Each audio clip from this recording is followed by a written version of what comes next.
If one of these characters were to ever die, fans would certainly riot. Whereas when one of these characters actually met their demise, fans literally got tilted. Both of these characters have survived late into their respective apocalypses, and both have been responsible for babysitting a minor during a post-apocalyptic cross-country trip. It is also an undeniable fact that both of these men are generally regarded as top-tier post-apocalyptic survivors in their respective universes. That being said, what would happen if these two men clashed in combat? Who would emerge victorious in this fiercely contested battle, under most circumstances? Well, that's what I'm going to answer in this very Versus video. So sit back and relax as I engage in some more zombie apocalypse power scaling, in order to ascertain which of these men is likely to be victorious in a majority of combat engagements.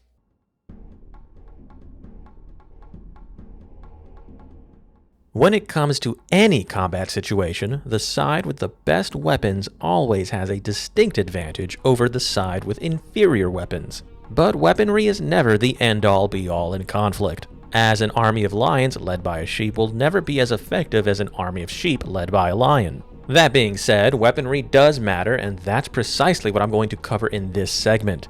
And I believe the best place to start will be with rifles. Now, Daryl Dixon has utilized many rifles, from hunting rifles to assault rifles. So in order to keep things fair, I've decided to grant Daryl the use of his Winchester Model 70, as seen in the Walking Dead spin-off series Daryl Dixon. This rifle is known for being able to utilize a plethora of different ammo types, granting it some serious versatility as a hunting or marksmanship rifle. But it does have one critical flaw, being that it is a bolt-action rifle, thus diminishing its ability to suppress any enemy combatants. Daryl also doesn't have a scope for this weapon, so target acquisition may not be as efficient as it could be, at least at range. Joel Miller, on the other hand, utilizes what seems to be a Remington 700. This popular hunting rifle also has the ability to utilize many different calibers, thus granting it notable versatility as a hunting or marksmanship or even sniper rifle. But it also suffers from being a bolt-action rifle. That being said, at least Joel utilizes a scope with this bad boy. Both rifles also boast similar ammo capacities and effective ranges. As such, neither man really holds an advantage when it comes to their primary weapons.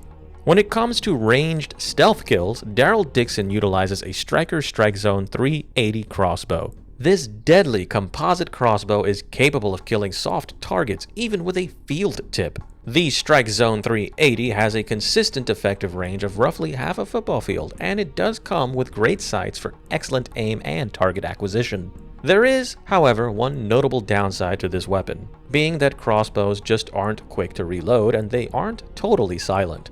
Believe it or not, Joel is also a bowman, utilizing a more traditional wooden bow. Using this weapon, Joel is able to silently eliminate threats at a similar distance to that of Daryl's crossbow.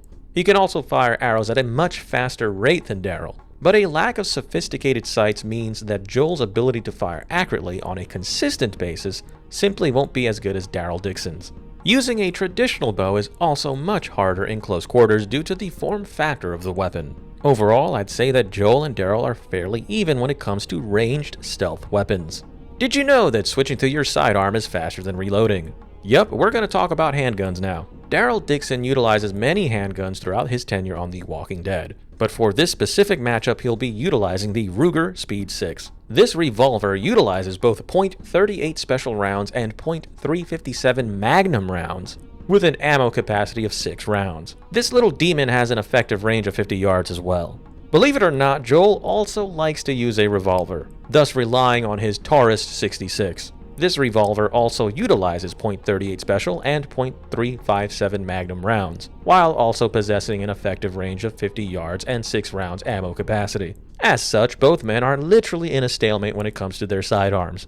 But what about melee weapons? Daryl Dixon utilizes 2 kukri knives with retention rings, which makes it much harder for him to drop the knife in the middle of combat. These deadly blades also make it so that Daryl never has to rely on hand-to-hand combat. And if he were to ever lose his knives, somehow, Daryl carries an additional switchblade for surprise attacks. Joel, on the other hand, just uses prison shivs. Yep, I mean, that's it, it's a pointy fucking stick. So yeah, Daryl slaughters at melee range. And given that both men are pretty much stalemated with every other fucking weapon, I'd say that the knives grant Daryl a slight edge in this category.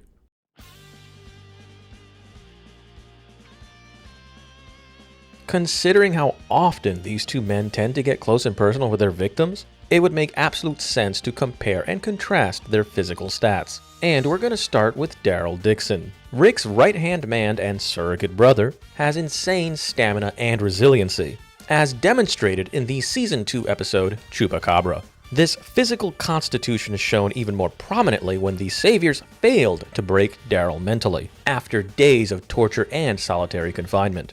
Dixon is also remarkably durable, tanking hits from Beta, who by the way is a fucking monster in the Walking Dead universe. Daryl is also strong enough to hold a door shut despite multiple walkers attempting to push it open, while also having the attack potency to stomp a walker's skull into a mushy puddle of blood and skull fragments. Joel Miller, on the other hand, is fucking strong as hell, capable of reversing a situation like this using nothing but sheer muscle. He's also capable of stomping undead heads with the heel of his boot, while also demonstrating insane durability, like when he fell from this ledge and didn't suffer any broken bones or collapsed organs. He then walked a considerable distance when he should have bled out halfway through, and then he recovered pretty quickly as well and went on a killing spree, despite not being totally recovered. But this is pretty much an outlier feat, as he is later easily knocked out by some random, unnamed Firefly. Regardless of that fact, he is definitely a tanky dude. Both men are quick on their feet, and both men seem to have excellent reaction speeds. As such, I have no choice but to call this category as a draw or stalemate for both men, despite the fact that one could wank each character to have a notable edge here, depending on the feats and anti-feats used. Trust me, you can really argue for either of these guys to have an edge here.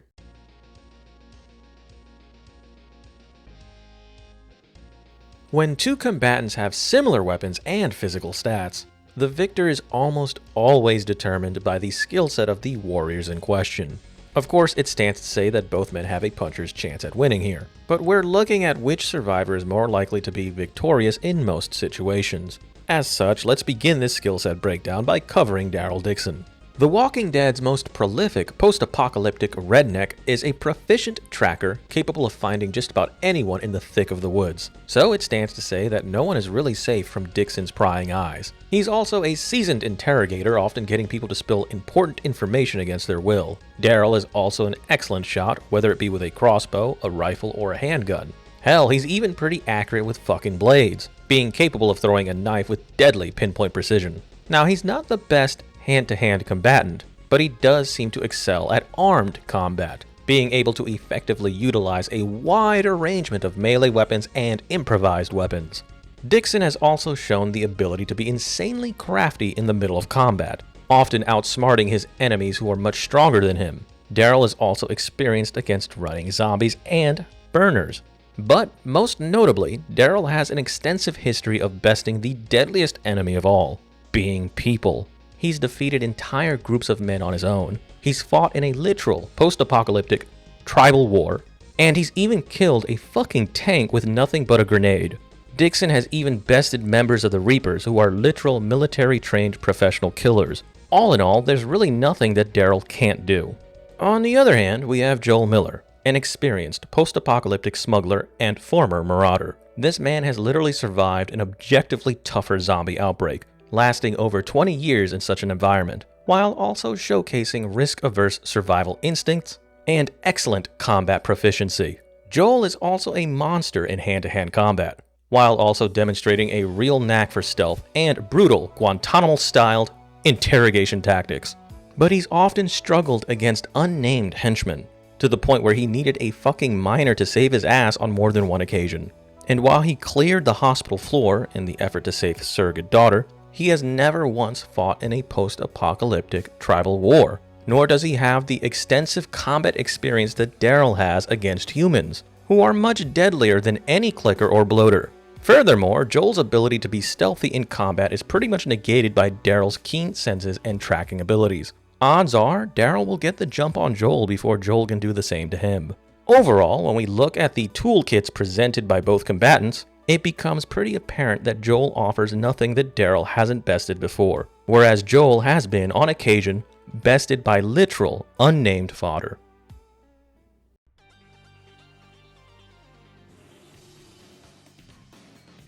So, we finally arrived at the verdict. Let's quickly recap each category.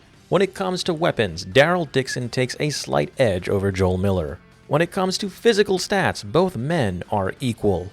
And when it comes to combat skills, Daryl Dixon holds a notable advantage. As such, I believe that Daryl Dixon would defeat Joel Miller by a ratio of 7-3. Plainly stated, Daryl Dixon is just a better combatant than Joel Miller. Daryl has a serious advantage in melee combat due to his knives. He's a much more experienced combatant in firefights as well. Daryl can also negate Joel's stealth with his own tracking skills and his keen senses while also being pretty stealthy himself. And it's quite clear that Daryl can clearly outsmart Joel in any confrontation. Remember folks, when Joel was in his prime, the story pretty much implied that Tess was the brains behind the smuggling operation. And when Joel was in charge, he left Tommy with fucking nightmares. All in all, when Joel was in charge, no one really ever thrived. And while Joel has dealt with a harsher apocalypse in terms of the zombies he's had to contend with, Daryl has consistently bested the deadliest predator in both The Walking Dead and The Last of Us, being people. And you just won't see Daryl getting laid out flat by some unnamed fodder henchman like Joel was. And to add insult to injury, when Daryl finally had to contend with sprinting zombies, he fucking handled them with ease, while being chained to some other dude. Be that as it may, Joel is a tough motherfucker, and he isn't some pushover. With enough motivation, Joel can be a serious threat in any confrontation, being capable of clearing an entire floor of Firefly conscripts. But he simply has not done anything that Daryl hasn't done as well. As such, the likely outcome is that Joel becomes just another name on Daryl Dixon's kill feed. Anyways, if you like this sort of content, please like, share, and fucking subscribe. Click the bell as well, that way you may be notified whenever I publish a new video. And also remember that you may opine anytime if you feel so inclined down in the comments section. I'm Captain Gold and I hope to see you in my next Gold Standard video.